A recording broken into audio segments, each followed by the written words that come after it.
I think it probably was inappropriate of him because he was identifying that some people are less favourable than others because of where they emanate from in terms of the countries they emanate from. And so in that respect, yeah, I think it was inadvisable, inappropriate. But not racist. I don't think it's racist. I don't think Bertie Ahern is a racist person. I've known him for a long time. In terms of the issues that we've had on this island, in terms of trying to stop sectarianism between Catholic and Protestant, particularly in Northern Ireland, I don't think there's anyone on the island who has done as much to build trust and links with the Protestant Unionist community in Northern Ireland as Bertie has. I think the comments were inappropriate, but I don't believe Bertie Ahern is a racist. Should he apologise? Well, again, I'm not in the business of directing people what they should or shouldn't do.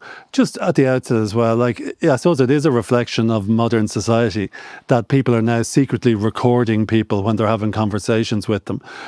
That's something that I must say I don't like the sound of that. I think if I'm having a conversation with somebody that it isn't recorded, unless they're going to tell me it's going to be recorded.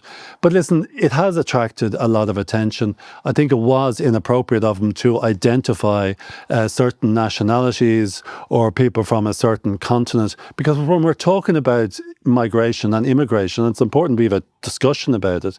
I think the issue is that it should be discussed at a principle basis rather than saying, well, people from this country are better than people from that country.